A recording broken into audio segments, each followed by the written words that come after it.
Hello दोस्तों, आज आपको ये वीडियो के अंदर एक कस्टमर का घर का अंदर मैं टीवी रिपेयरिंग का वीडियो देखूंगा। जिन्होंने मुझे को फ़ोन करके बात है कि टीवी का अंदर एलजी टीवी का अंदर सीआरटी टीवी का अंदर साउंड का प्रॉब्लम है, पिक्चर बिल्कुल ओके है। बट मैं जब जाके देखा कि उसका पिक्चर का प्रॉब्लम है, साउंड ओके है। तो कभी कभी इसी तरह आप अलग सा कस्टमर बताता है और घर के जाने का बाद आप देखते हैं कि उसका अंदर कुछ अलग सा प्रॉब्लम है। कभी कभी ऐसे भी हो जाता है। तो प्रॉब्लम का हिसाब से आपको कुछ सामान ज़रूर लेके जाना पड़ेगा। तो साउंड का जब प्रॉब्लम मैं सुना तो कुछ स्पीकर मैं लेके गया, बट उसका साउंड का कुछ भी इशू नहीं है। तो उसका पिक्चर का प्रॉब्लम है, तो ठीक है। और पिक्चर में देख के मैं तुरंत बता दिया कस्टमर को कि इसका अंदर 600 रुपया का आसपास लगेगा। तो पार्टी ने बताया, आप टीवी ओपन करने का पहले ही बता दिया कि इतना लगेगा। तो मैं बताया हाँ, मैं जो बताया इसका अंदर ही आपका प्रॉब्लम सॉल्व हो जाएगा। तो कस्टमर ने बताया ठीक है, कर दीजिए। तो चलिए, मैं क्या प्रॉब्लम है उसका अंदर और किस तरह मैं बातें कि इसका अंदर ऐसा ही प्रॉब्लम हो सकता है, चलिए वीडियो के अंदर मैं पूरा आपको दिखाता हूँ। तो दोस्तों, टीवी पर सप्लाई देके देखा कि इसका अंदर साउंड ओके बिल्कुल आ रहा है। इसका पिक्चर का प्रॉब्लम है, ऊपर साइड वर्टिकल जंपिंग और इसका मिडिल से नीचे साइड रेनबो प्रॉब्लम जैसा। तो दोस्तों, ये ऊपर नीचे का जो पिक्चर का प्रॉब्लम आता है, ये वर्टिकल सेक्शन का प्रॉब्लम होता है। Mainly minus supply vertical section का अंदर ये प्रॉब्लम देखा जाता है। तो चलिए, फाइनली दोस्तों टीवी को बैक कवर ओपन किया। ओपन करने के बाद आप देख सकते हो, तो ये जो ओपन करने के बाद आपको स्टेप बाय स्टेप सब कुछ दिखाऊंगा, ये प्रॉब्लम कैसे रिपेयर किया जाता है। तो आपको फर्स्ट बात है कि ये वर्टिकल सेक्शन का प्रॉब्लम है। वर्टिकल सेक्शन का mainly minus supply rainbow problem देखेगा, तो माइनस सप्लाई लाइन का अंदर अधिकतर कैपेसिटर प्रॉब्लम हो जाता है। तो आपको अच्छा करके वर्टिकल सेक्शन को देखना पड़ेगा, ठीक है। उसका अंदर कुछ भी कैपेसिटर फुला हुआ नज़र में आता है कि नहीं। इसलिए ये पोजीशन का अंदर जितना कैपेसिटर है, मैं थोड़ा साफ करके देखता हूँ कि कुछ भी कैपेसिटर फुला हुआ नज़र में नहीं आ रहा है। तो चलिए, पीसीबी को पूरा बाहर करने के बाद अच्छा तरीक़ा से एक बार चेक करके देखना पड़ेगा। इसलिए इसका वायरिंग जितना है स्पीकर का और ये सब वायरिंग अलग अलग वायरिंग को ओपन कर देना पड़ेगा। ओपन करने के बाद तब ये पीसीबी बाहर आएगा, ठीक है। तो मैं एक हाथ से कैमरा कर रहा हूँ, घर का अंदर लाइट बहुत कम है, तो मैं मोबाइल कैमरा का अंदर लाइट ऑन करके ये वीडियो बना रहा हूँ। उसका साथ मैं देखूँगा कि ये लाइट का अंदर ही ये सब नज़र में आएगा कि नहीं, ठीक है।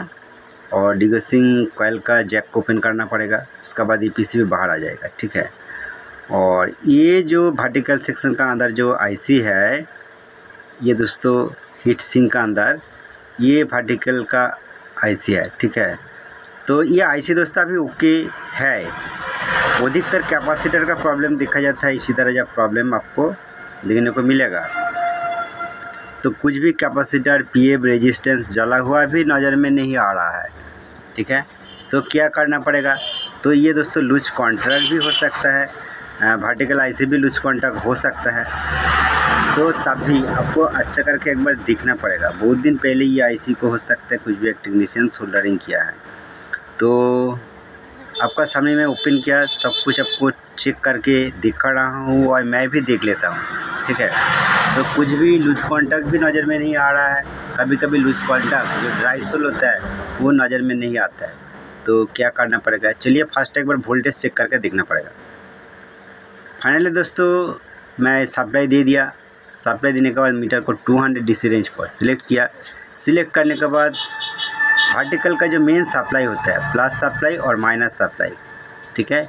ये प्लस 14 वोल्ट ओके है, 14.34, ठीक है, ये ओके है। माइनस सप्लाई देखना पड़ेगा, उसका पास ही है माइनस सप्लाई। माइनस सप्लाई कितना है, -14 वोल्ट, ये भी बराबर है, मतलब इसका सप्लाई वोल्ट ओके है। इसका आउटपुट पॉइंट पर कुछ भी वोल्टेज नहीं आना चाहिए। ये कॉइल का पॉइंट के अंदर या पर वर्टिकल का दोनों पॉइंट के अंदर कुछ भी वोल्टेज नहीं है। लगता है इसका वोल्टेज का कुछ भी इशू नहीं है। तो चलिए एक बार स्क्रीन के अंदर देखता हूँ कि फुल स्क्रीन आ रहा है कि नहीं, ठीक है। तो देखिए दोस्तों, स्क्रीन का अंदर फुल स्क्रीन आ रहा है, मतलब इसका अंदर लूज कॉन्टैक्ट है। तो ये सोल्डरिंग करने के बाद हो सकता है इसका प्रॉब्लम चला जाएगा। बट कस्टमर का घर का अंदर मैं क्या करूँगा आपको दिखाता हूँ, बट वीडियो लास्ट तक वॉच कीजिए। तो दोस्तों इसका अंदर मैं दोनों कैपेसिटर को ओपन कर दिया, ठीक है। ये प्लस सप्लाई और माइनस सप्लाई का अंदर दो कैपेसिटर रहता है, जो 470 माइक्रोफैराड 25 वोल्ट का, ये दोस्तों दो कैपेसिटर को ओपन किया, ठीक है। और मैं यहाँ पर दो न्यू कैपेसिटर यूज़ करूँगा। ये दोस्तों 470 माइक्रोफैराड और हो सकता है ये 60 वोल्ट का आसपास ही ये कैपेसिटर है। आप 35 वोल्ट कैपेसिटर भी यूज़ कर सकते हो। तो दोस्तों ये कैपेसिटर का नेगेटिव पॉजिटिव को मेंशन करके दिख के लगाना पड़ेगा, ठीक है। कैपेसिटर उल्टा हो जाएगा, मतलब नेगेटिव पॉजिटिव उल्टा हो जाएगा तो ये कैपेसिटर कुछ टाइम का अंदर ही बहुत हीट होगा और हीट होने के बाद ये फट जाएगा। तो ये दोस्तों टेक्नीशियन को बताने का ज़रूरत नहीं है, न्यू टेक्नीशियन हो और पुराना टेक्नीशियन, सबको ही पता है कि कैपेसिटर का नेगेटिव पॉजिटिव मेंशन करके लगाना ही पड़ेगा। तो चलिए मैं सोल्डरिंग करके,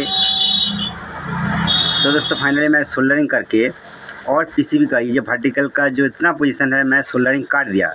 तब भी किस तरह मैं सोल्डरिंग किया मैं आपको एक बार दिखाता हूँ।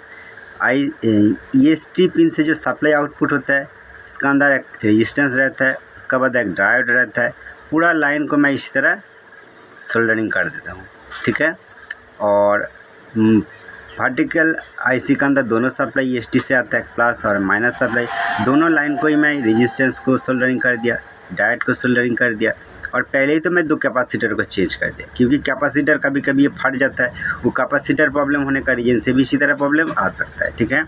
तो ये सब थोड़ा थोड़ा मैं ऑल पॉइंट को मैं सोल्डरिंग कर दिया, क्योंकि कुछ भी लूज कॉन्टैक्ट नज़र में नहीं आ रहा है, हो सकता है कुछ टाइम के बाद भी ये प्रॉब्लम फिर आ सकता है, इसलिए लूज कॉन्टैक्ट नज़र में नहीं आएगा तब को ऑल पॉइंट को सोल्डरिंग करना पड़ेगा, ठीक है। तो ये तो मैं सोल्डरिंग कर दिया जिस तरह मैं कि आपको दिखा रहा हूँ। आईसी का ऑल पिन को मैं सोल्डरिंग कर दिया, ठीक है। सोल्डरिंग करके दोबारा सप्लाई देके देखना पड़ेगा कि इसका वो प्रॉब्लम दोबारा आता है कि नहीं, ठीक है। तो बट ये वीडियो लास्ट तक वॉच कीजिए, न्यू टेक्नीशियन होगा तो आपको जरूर अलग सा नॉलेज मिल जाएगा। तो मैं ओवर कॉन्फिडेंस का साथ मैं बताया कि कैपेसिटर का प्रॉब्लम हो सकता है, तो इसलिए मैं इसको रेट भी बता दिया कस्टमर को, और इसका अंदर ही ये प्रॉब्लम सॉल्व हो जाएगा, ठीक है। तो ये सब सोल्डरिंग करने के बाद और आईसी का भी सिग्नल जो निकलता है वो दो पॉइंट को भी मैं सोल्डरिंग कर दिया। करने का बाद एक बार सप्लाई देके देखना पड़ेगा, ठीक है। आपका सामने मैं सप्लाई देके देखूँगा क्या रिजल्ट आता है। इसका एसी कॉर्ड नीचे गिर गया, तो चलिए मैं आपका सामने सप्लाई देके देखता हूँ। बट दोस्तों ये वीडियो लास्ट तक वॉच कीजिए, ठीक है। मैं टीवी का सप्लाई दे दिया, इंडिकेटर ऑन हो गया, टीवी भी ऑन हो गया। स्क्रीन का अंदर देखना पड़ेगा फुल स्क्रीन आ रहा है कि नहीं, ठीक है। तो दोस्तों देखिए अभी इसका फुल स्क्रीन ओके है। तो चलिए मैं और अभी इसी टाइम कुछ भी चेक नहीं करूँगा, मैं पूरा फिटिंग्स कर देता हूँ। फाइनली फिटिंग्स करने के बाद मैं टीवी का अंदर मैं जब सिग्नल दे दिया, टीवी का ऊपर थोड़ा थोड़ा कुछ लाइनिंग आ रहा है। ये शुरू वाला जो लाइनिंग दिख रहा है कुछ लाइनिंग आ रहा है, हल्का सा लाइनिंग आ रहा है। तो दोस्तों ये तो अलग से एक फॉल्ट है। तो ये क्या फॉल्ट है, तो इसलिए टीवी को दोबारा ओपन करना पड़ेगा। तो चलिए कोई बात नहीं, मैं फर्स्ट टाइम चेक नहीं किया फिर भी ओपन कर लेता हूँ।